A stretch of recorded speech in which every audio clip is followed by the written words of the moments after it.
السلام علیکم، میں ہوں نور العارفین صدیقی اور آپ دیکھ رہے ہیں پروگرام آمنے سامنے۔ جب میں کہہ رہا ہوں تو یقین کر لیجئے کہ ابھی تھوڑی دیر پہلے آپ نے جو ویڈیو دیکھی یہ وہ لمحہ تھا جس کی تمنا ہر باپ کیا کرتا ہے۔ جب مجھ جیسا کرٹک، مجھ جیسا ناقد یہ کہنے پر مجبور ہے تو آج اس بات کی حقیقت بھی مجھے سمجھ آتی ہے کہ جس میں کسی نے کہا تھا کہ محنت اتنی خاموشی سے کرو کہ کامیابی شور مچا دے۔ میں کبھی یہ کہا کرتا تھا کہ گمان نہ کر مجھے جرأت سوال نہیں، گمان نہ کر مجھے جرأت سوال نہیں، محض ڈر ہے تجھے لاجواب کر دوں گا۔ آج اسی لیے میرے پاس کوئی مہمان نہیں، میں نہیں چاہتا کہ آج کوئی لاجواب ہو، کیونکہ آج میں خود لاجواب ہو کر کے دوسری مرتبہ بلاول بھٹو زرداری کی مدحت فرمانے کا یہ خطرہ مول لے رہا ہوں، اور مجھے یقین ہے کہ ایسا خطرہ مول لینے کا موقع وہ مجھے آئندہ بھی بہم پہنچاتے رہیں گے۔ معرکہ حق کے بعد ڈپلومیٹک سطح پر بلاول بھٹو زرداری نے مودی اور مودی والوں کو رسوا کرنے کے لیے جو کوئی دقیقہ فروگزاشت کیا، اس کا احوال اگر میں اپنے منہ سے آپ کو خود بتاؤں تو شاید آپ کو تھوڑا سا تکلیف ہو۔ میں چاہتا ہوں اس حوالے سے ایک ویڈیو میرے پاس موجود ہے، بلاول بھٹو زرداری کی کارکردگی کا منہ بولتا ثبوت۔ وہ ویڈیو دیکھیے، اس کے بعد پھر بات کرتے ہیں۔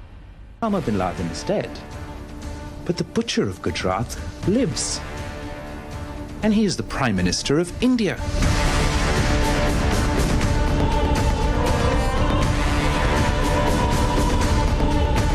He was banned from entering this country until he became Prime Minister.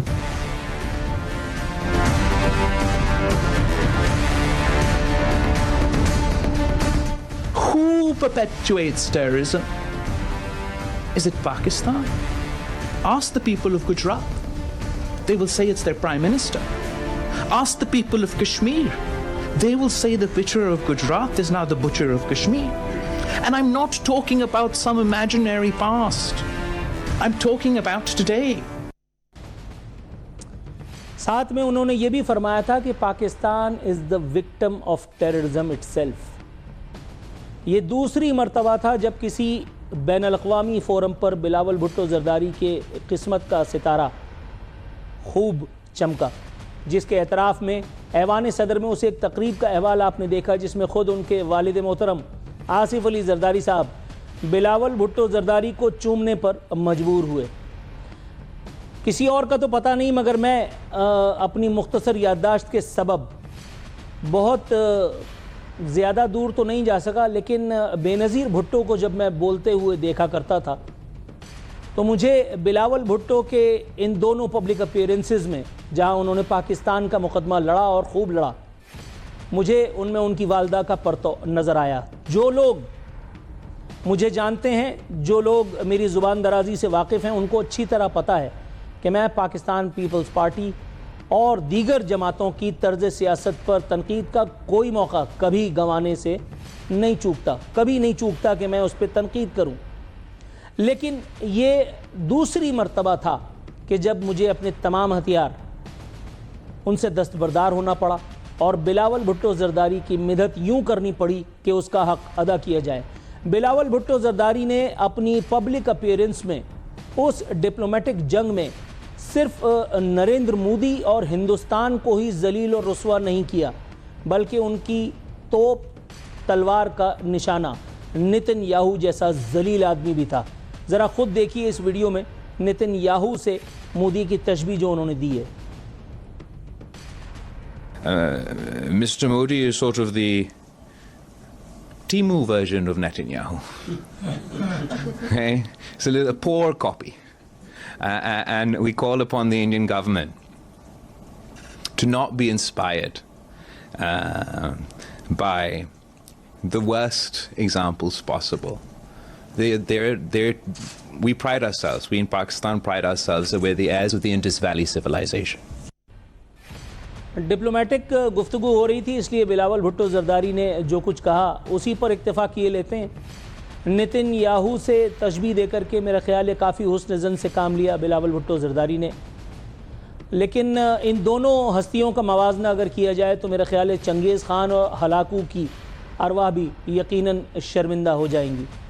چنگیز خان اور ہلاکو نے مل کر کے دنیا میں اتنا کوہرام نہیں مچایا ہوگا جتنا نریندر مودی اور نتن یاہو اکیلے اپنے اپنے زیر دسترس علاقوں میں مچا چکے۔ ایک بھارتی گجرات کا قصاب جو کشمیر میں اپنے فوجوں سے قتال کرواتا ہے، اور دوسرا وہ جو غزہ میں معصوم مسلمانوں کا خون بہانے پر تیار پاتا ہے خود کو۔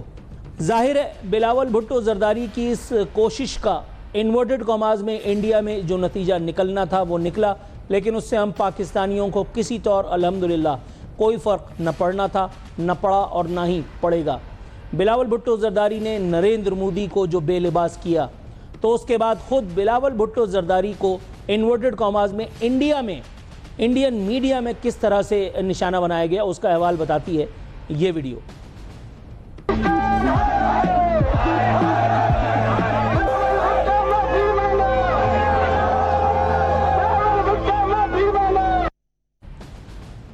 میں کمپیریزن نہیں کرنا چاہتا، لیکن معرکہ حق کے دوران وہ 16 یوٹیوب چینلز، وہ 16 صحافی جن میں خاکسار یعنی بقلم خود میں بھی شامل ہوں، جنہوں نے انڈیا سے اپنی انورٹڈ کاماز میں محبت کا ثبوت دیا، جس کے بعد انڈین میڈیا تو چھوڑیے، انڈین سرکار نے ہم سب کو اپنی سلامتی کے لیے خطرہ قرار دے ڈالا اور ہمارے یوٹیوب چینلز پہ آفت آ گئی، یعنی انڈیا میں بینڈ کر دیا گیا۔ اس سے ہوا کیا؟ اس سے کیا ہم مر گئے؟ بلاول بھٹو زرداری کو آپ نے انڈیا میں شرم دلانے کے لیے نعرے لگوائے، پبلک سے ایجیٹیشن کروانے کی کوشش کی، اپنے میڈیا سے پروپیگنڈا کرانے کی ایک ناکام صحیح آپ نے اٹھا رکھی۔ اس سے کیا بلاول بھٹو زرداری کے اسٹیچر پہ کوئی فرق پڑ گیا؟ بین الاقوامی سطح پر بلاول بھٹو زرداری کی شکل میں جو ایک ہستی، قداور ہستی جس کو اپیئر ہونا تھا، وہ ہوئی اور ہو کر رہی۔ لیکن یہاں ان تمام کامیابیوں کو گہنانے کا ایک سلسلہ اور بھی شروع ہوا۔ اب ظاہر ہے ایک ڈراسٹک چینج اس ایپیسوڈ میں جو آپ دیکھ رہے ہیں وہ آنے والا ہے۔ بلاول بھٹو زرداری نے جو کامیابیاں حاصل کرنی تھیں پاکستان کے لیے، الحمدللہ وہ کیں، اس کے گواہ آپ، میں، ہم سب تھے۔ اس کا اختصار کے ساتھ احوال آپ نے اس ایپیسوڈ میں بھی دیکھا، جس کے اعتراف میں ایوان صدر میں منعقد اس تقریب میں صدر پاکستان جو خود آصف علی زرداری صاحب ہیں، ان کے والد ہیں بلاول بھٹو کے، انہوں نے ان کو تمغہ امتیاز بھی دیا اور ان کے گالوں پر بوسہ دے کر کے اپنی پدرانہ شفقت کا اظہار بھی فرمایا۔ لیکن اب آتا ہے کہانی میں ایک چینج۔ بلاول بھٹو زرداری نے جو کچھ کیا، جب میں اپنے تمام تر تنقیدی تبصروں، تجزیوں، فلانوں کے باوجود اتنی دیر سے یہاں بیٹھ کر کے اور اپنے اوپر ایک ایکسکلیمیشن یا کوسچن مارک لگوانے میں بالکل نہیں چوک رہا، تو پھر آگے چل کر کے یہ جو لوٹ سیل مچائی گئی تھی، اس لوٹ سیل نے کیا بلاول بھٹو زرداری کی اس کامیابی کو، کیا اس تقریب کو گہنا نہیں دیا؟ اب ہم آتے ہیں اس ایک سوال پر۔ بلاول بھٹو نے نہ نریندر مودی کو چھوڑا، نہ نتن یاہو کو۔ چلانا بھیا وہ والا لوپ جو مجھے کھانے کمانے کا موقع دے گا۔ فیصل سبزواری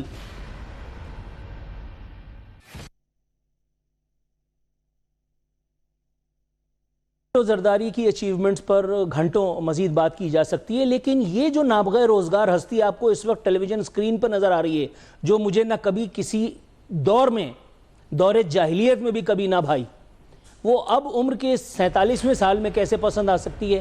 پوچھنا مجھے یہ تھا کہ یہ فیصل سبزواری نے کون سا ایسا تیر، توپ، تلوار چلایا تھا بھیا کہ جو ان کی خدمات کے اعتراف میں زرداری صاحب کو مجبور کر کے اور ان کے گلے میں یہ مالا پہنانے کے لیے مجبور کر دیا گیا؟ یہ کون سا دلی میں کون سی لال قلعے کی چوکی فتح کر کے آئے تھے اپنی بندوق کے ذریعے سے، کہ جس کے بعد بلاول بھٹو زرداری جیسی شخصیت کے ساتھ ان کو کھڑا کر کے اور بلا وجہ اس تقریب پر اتنا بڑا سوالیہ نشان لگا دیا گیا؟ اچھا خاصا پروگرام ہو رہا تھا، طریقے سے ہو رہا تھا، اور مجھے طریقے سے ہی کرنا ہے، لیکن میں یہ پوچھنا چاہ رہا ہوں کہ یہ وہ آدمی نہیں ہے جو پجامہ پہن کر کے کسا ہوا اور اسٹیج پہ سامنے بیٹھ کر کے اور جی بائی کرتا تھا۔ الطاف حسین برا، الطاف حسین کے بارے میں اس وقت بولتا تھا جس وقت یہاں ایسا بولنا یا ایسا سوچنا اپنی موت کو دعوت دینے کے مترادف تھا۔ میں آج نہ بولوں تو حیرت کی بات نہ ہوگی. لیکن الطاف حسین برا، الطاف حسین والے اچھے کیسے ہو گئے؟ مجھے یہ پوچھنا تھا. الطاف حسین کے بارے میں، ایم کیو ایم کے بارے میں باقاعدہ ٹیلی ویژن سکرینز پر میں جب جوان ہونے کی اداکاری کر رہا تھا تو ہمیں بتایا گیا تھا کہ ایم کیو ایم ایک ایسی دہشت گرد جماعت ہے جس کے را سے تعلقات ہیں. باقاعدہ اسکرین پر گھنٹوں پریس کانفرنسز میں نے دیکھی بڑی بڑی توپوں کی، جس میں وہ باقاعدہ نقشے دکھایا کرتے تھے اور ان لوگوں کی نقشے بازیوں کے بارے میں ہمیں رٹو طوطے کی طرح سے بتا دیا تھا کہ یہ لوگ اس طرح کے لوگ ہیں. آج انہی کا ایک گرگا، انہی کا ایک گماشتہ ایوان صدر میں آصف علی زرداری، افواج پاکستان کے سپریم کمانڈر، صدر پاکستان، اور وہ بھی سیکنڈ ٹرم، ان کے سامنے اچانک سے کھڑا کر دیا جاتا ہے اور کہا جاتا ہے ان کے گلے میں مالا ڈالو. مطلب کس لیے؟ کوئی ذرا یہی پوچھ لے کہ انہوں نے کے پی ٹی میں وہ جو وزیر بنے تھے یہ پورٹ اینڈ شپنگ کے، تو انہوں نے اس دور میں کتنا، آپ سمجھ رہے ہوں گے میں کیا نہیں کہہ رہا. لیکن جو میں نہیں کہہ رہا اس کا مطلب یہ نہیں ہے کہ ایسا ہوا نہیں ہوگا. بہت آسان سا نسخہ ہے. یہ ڈی آئی اے، پی آئی اے، سی آئی اے اور جتنے بھی آئی اے ہیں، ان کے لیے محض میرے خیال ہے 5 سے 10 منٹ کی جاب ہے یہ. لیکن اگین پھر سوال یہاں یہ پیدا ہوتا ہے کہ پھر کبھی ایم کیو ایم نفیس لوگ بنا کر کے اور اقتدار میں لے آئی جاتی ہے.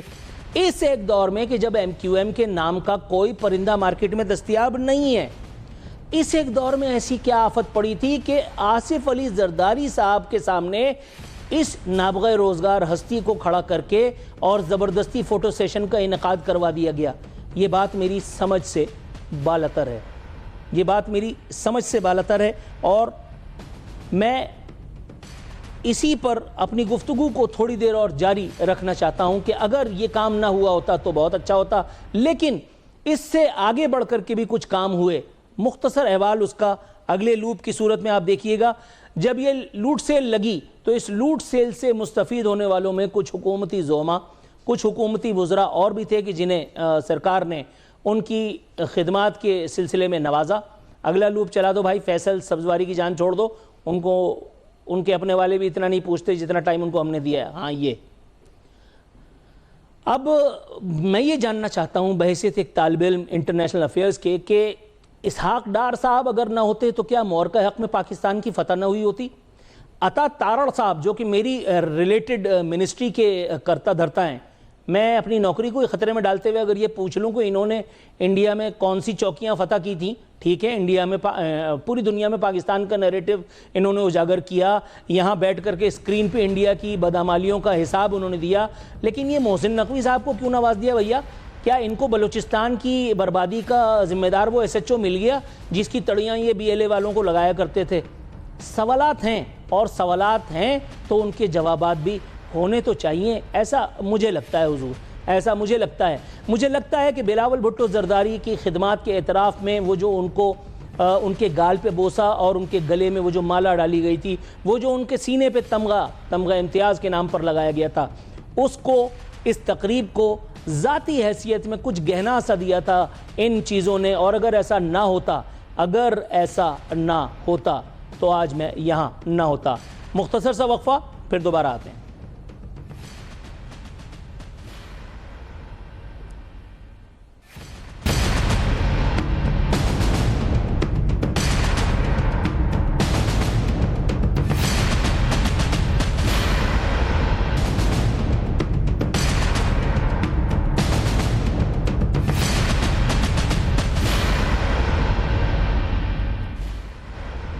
ویلکم بیک ناظرین. آج میں یہ نہیں کہہ سکتا کہ ہمارے مہمان بدستور ہمارے ساتھ موجود ہیں، کیونکہ آج میں ہوں اور آپ ہیں. یاران جہاں، یاران چمن، یاران وطن یہ سمجھ رہے ہوں گے کہ یہ خرابیاں جن کی طرف اپنے اپنوں کو نوازنے والی، جن کی طرف میں نشاندہی کر رہا تھا بریک سے پہلے، یہ شاید ابھی اچانک سے اس عرض مملکت میں در آئی ہیں. ایسا نہیں ہے. ذرا یہ ویڈیو لوپ کی صورت میں ملاحظہ کیجئے. جب میرے ہینڈسم اقتدار پر قابض تھے، چچا باجوہ اور انکل فیض کا جادو سر چڑھ کر کے بول رہا تھا، کوئی کام ان کی مرضی اور منشا کے بغیر نہیں ہو پاتا تھا. اس ایک وقت میں ماشاءاللہ یہ عمران خان کے دست راست میں عارفین نامہ کر رہا ہوتا تو میں ان کے لیے وہی استعمال کرتا جو میں وہاں کرتا ہوں. لیکن مجھے یاد آ گیا کہ نیشنل ٹیلی ویژن ہے. ساتھ میں یہ اپنا منہ چھپایا، یہ شرم کے مارے منہ نہیں چھپائیں، یہ اس وقت اپنے آپ کو بیماری سے بچا رہے تھے. لیکن ان کی صورت میں پاکستان کو جو بیماری لگی تھی اس کا علاج ابھی تک کرنے کی کوشش یا اداکاری کی جا رہی ہے. یہ اپنوں کو ڈانٹا اور غیروں کو بانٹا والی اقتدار میں اپنوں کو نوازنے والی رسم پاکستان میں بہت پرانی ہے. اس کا احوال آپ اس لوپ کی صورت میں دیکھ رہے ہیں کہ جب پاکستان چاروں طرف سے آئسولیشن میں تھا, میرے ہینڈسم کا چراغ ان کے سامنے کسی کا کچھ جاتا ہی نہ تھا, اور اس ایک وقت میں وہ اپنے لوگوں کو سرٹیفکیٹ تقسیم کر کے یہ بتا رہے تھے کہ all is well, جبکہ all was not well at all. میرا خیال ہے اس قصے کو یہیں تک موقوف رکھتے ہیں. اب ہم اپنی اگلی سٹوری کی طرف آگے بڑھتے ہیں, اور میری اگلی سٹوری جس کی طرف میں آپ کو لے جانا چاہتا ہوں, میری ایک اور پسندیدہ ہستی ہے جس کی بار بار میں جانب اشارہ بھی کرتا رہتا ہوں, جن کی نظر بھی اتارتا رہتا ہوں. ایک مرتبہ انہوں نے پھر ایک ایسا کام کیا ہے کہ واجب ہو گئی ہے. کیا واجب ہو گئی ہے ابھی آپ جان جائیں گے, پہلے ویڈیو دیکھیے.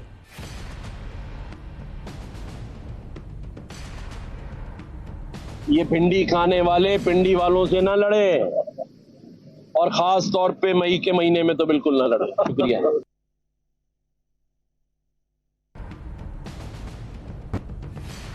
I'm extremely very sorry, یہ ویڈیو نہیں تھی جس کی طرف میں نے اشارہ کیا, لیکن پروڈکشن آپ سمجھ سکتے ہیں. میں اس ویڈیو کی بات کر رہا ہوں جس میں کامران ٹیسوری بھائی کی بات کر رہے ہیں. میں نے لکھوایا بھی تھا. میں بار بار کہہ رہا ہوں, بھائی واپس آ رہے ہیں. تمہارے بھائی جو کراچی ٹھیک کریں گے. کیا پرانی ایم کیو ایم واپس چاہیے؟ یہ دیکھ لو کیا چاہیے. ہاتھ اٹھا کے بتاؤ دونوں. آپ کو لگ رہا ہوگا جیسے میرے پروگرام میں آنے والے کچھ مہمانوں کو بھی اس زمانے میں لگ رہا تھا کہ یہ ٹیمپریچر چیک کروایا جا رہا ہے. ایک صاحب نے تو مجھے یہاں تک قائل کر لیا کہ اب بس یا تو پیپلز پارٹی اور یا پی ٹی آئی کو ٹف ٹائم دینے کے لیے الطاف بھائی کی واپسی کا سفر شروع ہونے ہی والا ہے, اور یہ اس کی پہلی قسط یا پہلی ایپیسوڈ یا پہلا ٹیزر یا پہلا promo what ever you call it تھا. لیکن ابھی زیادہ دیر نہیں گزری تھی کہ اپنے کہے کو شاندار یو ٹرن کے ذریعے حضرت ٹیسوری نے کچھ یوں واپس لے لیا کہ ہمیں ایک بار پھر سے محسوس ہونے لگا کہ ہم دور عمرانیہ میں موجود ہیں, اور جو یو ٹرن نہیں لیتا وہ تو بے وقوف ہوتا ہے. وہ ان کے مکرنے والی ویڈیو لگاؤ بھائی, جس میں وہ کہہ رہے ہیں کہ اللہ کی قسم میں نے نہیں کہا تھا. بڑا کلیئر بتا دوں کہ ایم کیو ایم پاکستان نے فیصلہ کیا ہے اور اس پر قائم ہے کہ ہم پاکستان زندہ باد کے ساتھ ہیں. ہم پاکستان زندہ باد کے نعرے کے ساتھ ہیں. ہم کسی ایسے شخص کے ساتھ نہیں ہیں جو پاکستان مرد آباد کی بات کرے. ہم کسی ایسے شخص کے ساتھ نہیں ہیں کہ جو پاکستان مرد آباد کہے. اب آپ کو یہ لگ رہا ہوگا کہ یہ شاید گورنر سندھ کا سارٹ نہیں, یہ میں نے انداز اپنا میں کرائم ماسٹر گوگو کا کوئی کلپ لگا دیا ہے. لیکن بلیو یو می, یہ کرائم ماسٹر گوگو نہیں تھے, یہ باقاعدہ حاضر سروس گورنر سندھ ہیں. اور جس طرح سے وہ کہتے ہیں نا کہ 100 قسم کے جھگڑوں سے بچا لیتی ہے مجھ کو, 100 قسم کے جھگڑوں سے بچا لیتی ہے مجھ کو, ہر بات سے یہ صاف مکر جانے کی عادت. 2 دن پہلے عوام کی آنکھوں میں جو خواب سمو رہے تھے, اس کے بعد اپنی آنکھوں سے ان کی کرچیاں نکالتے ہوئے کتنی شان بے نیازی سے موصوف نے فرما دیا کہ کوئی بھی آدمی جو پاکستان زندہ باد نہیں کہتا ہمارا اس سے کوئی لینا دینا نہیں. تو یہ غلطی سے مسٹیک ہو گیا تھا, انداز اپنا تو نہیں چل رہی تھی. لیکن یہ پہلی مرتبہ نہیں تھی, انہوں نے بار بار اپنا تعلق کہیں سے جوڑنے کی کوشش کی تھی. وہ پنڈی اور بھنڈی والا وہ ساؤنڈ بائٹ جو ہے وہ ذرا لگانا بھیا دوبارہ. کھانے والے پنڈی والوں سے نہ لڑے, اور خاص طور پہ مئی کے مہینے میں تو بالکل نہ لڑے. شکریہ. اب آپ بتائیے, ایک حاضر سروس گورنر کہ جس کی اپنی معترضہ قسم کی حرکات وہ الگ مختلف سیریز اور پروگرام کرنے کے لیے کافی ہیں، اس کو کیا ضرورت تھی؟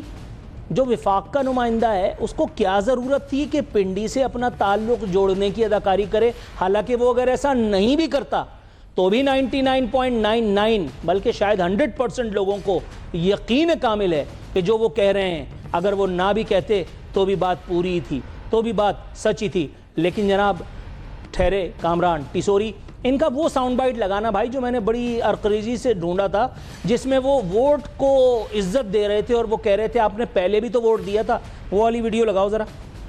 سوچ کر ووٹ دینا، میں یہ نہیں کہہ رہا کہ نہیں دینا، دینا ہے تو دے بھی دینا، کیا فرق پڑتا ہے؟ پہلے بھی دیا تھا، نکلا نہیں تو کیا ہوا؟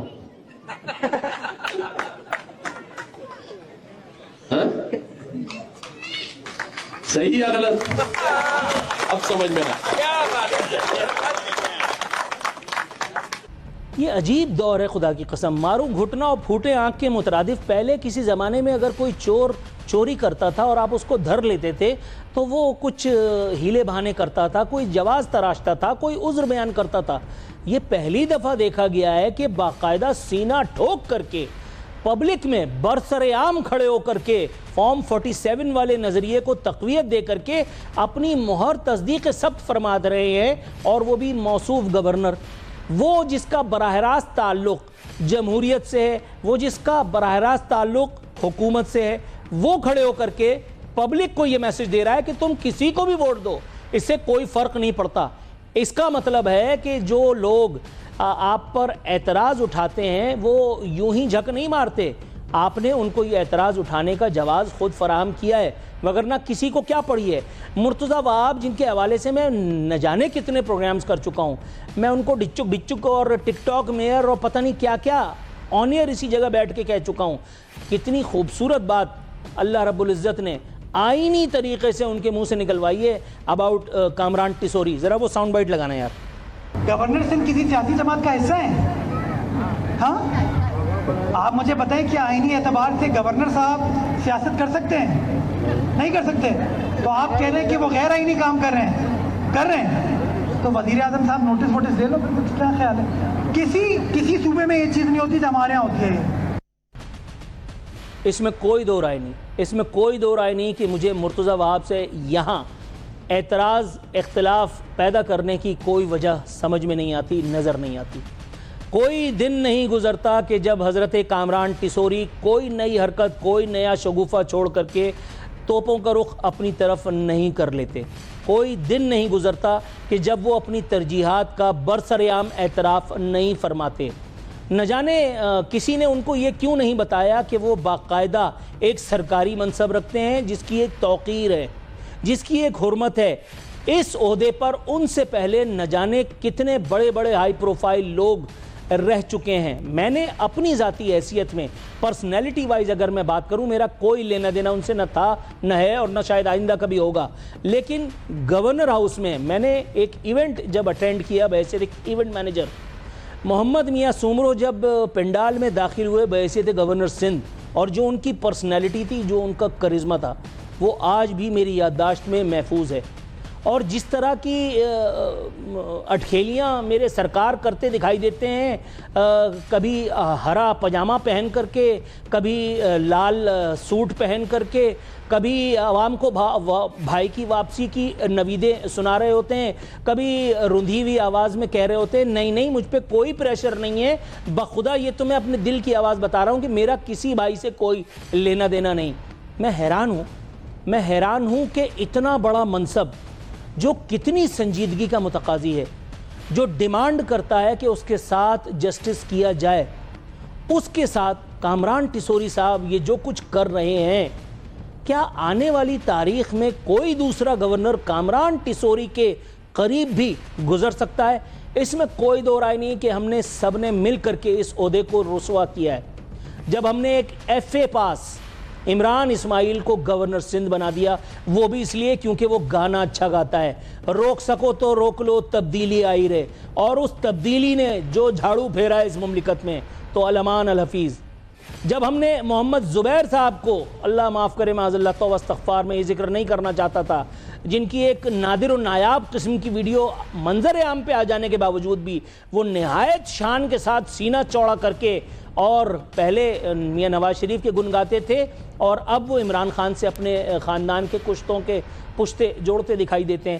لیکن میں بہت سنجیدگی سے کہہ رہا ہوں، آپ یقین کیجئے کامران ٹیسوری کے آگے یہ دونوں ہستیاں، بلکہ ان سے پہلے کی جتنی ہستیاں ہیں اور ان کے آگے کی جتنی نان سیریس ہستیاں ہوں گی، مجھے لگتا ہے کہ وہ پانی بھریں گی.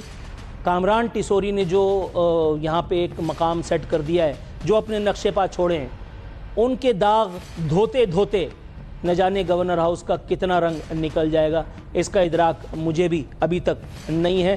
میرا خیال ہے کہ بریک شاید ہو چکا ہے اور مجھے دینا 1.5 منٹ ہے. میں کامران ٹیسوری صاحب کے بارے میں اب مزید کیا کہوں، کیونکہ کامران ٹیسوری صاحب ہر دوسرے دن اپنے حوالے سے جو کچھ کہتے رہتے ہیں. کامران ٹیسوری صاحب کبھی اپنے گورنر ہاؤس میں کوئی گھنٹی لٹکا دیتے ہیں اور اس کے بعد وہاں پہ ایک بہت ہی جید قسم کی پرسنالٹی ان کو بلا کر کے اور ان سے اپنے آپ کو معاذ اللہ ثم معاذ اللہ اپنے آپ کو انالیسس دلواتے ہیں، اپنا موازنہ معاذ اللہ توبہ استغفار ثم معاذ اللہ کرواتے ہیں، اور وہ بھی خلیفہ دوم حضرت عمر فاروق رضی اللہ تعالی عنہ سے. آپ نے میرا خیال ہے گورنر کی وہ ڈانس فرماتی ہوئی ویڈیو شاید سب نے دیکھی رکھی ہوگی، میں نے دیدہ و دانستہ نہیں چلائی، تذکرہ کر دینا ہی کافی ہے.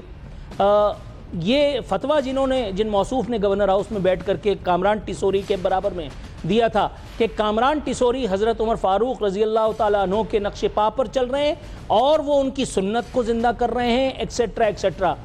میں کلمہ واحد کی قسم کھا کر کے کہہ رہا ہوں، اس ہستی کے کسی بہت قریبی سے میری جب گفتگو ہوئی تو اس نے یہ اعتراف کیا اور بے جھجک کیا کہ اب بہت سارے لوگ اس فتوے کے بعد اور اس ویڈیو کے منظر عام پہ آنے کے بعد منہ پہ رومال رکھ کر کے اور گھر سے نکل رہے ہیں، وہ بھی جب ضرورت پڑ جائے تو.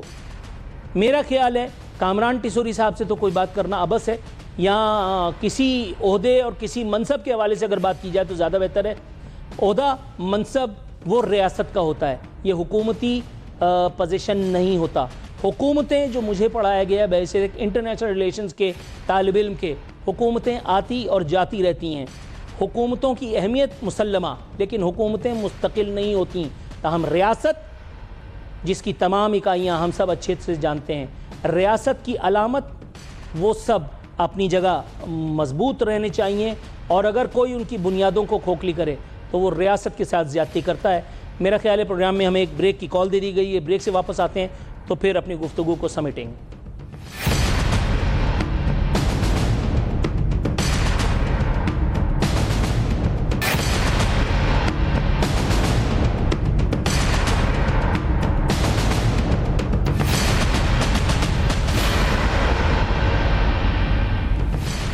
ویلکم بیک ناظرین، اختتامی لمحات شو کے آن پہنچے. مجھے نہیں لگتا کہ اتنی ساری گفتگو کے بعد اب مجھے مزید کچھ آپ سے کہنا چاہیے، لیکن موضوع کی مناسبت سے مجھے یہاں حبیب جالب کی ایک غزل، ایک نظم مجھے یاد آ رہی ہے.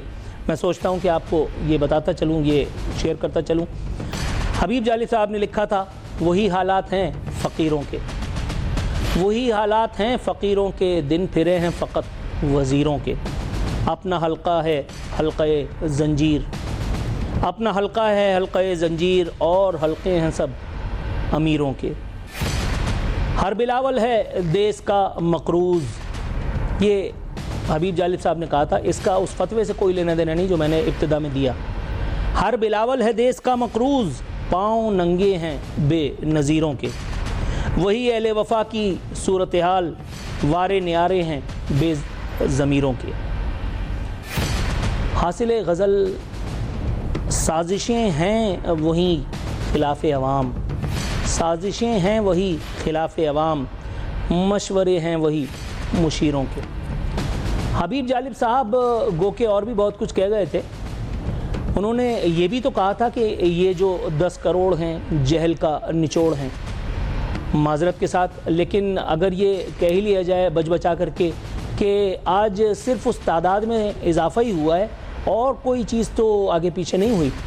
میں جب کبھی بھی اخبار میں یہ خبر پڑھتا ہوں، ہر سال یہ خبر چھپتی ہے کہ پاکستان میں گدھوں کی تعداد اتنی ہو گئی ہے، میں اس خبر کو چھاپنے والے کی عقل پہ ماتم کرتا رہ جاتا ہوں. ہر بات چھاپنے کی ضرورت ہوتی ہے کیا؟ اپنا بہت خیال رکھیے گا. فی امان اللہ.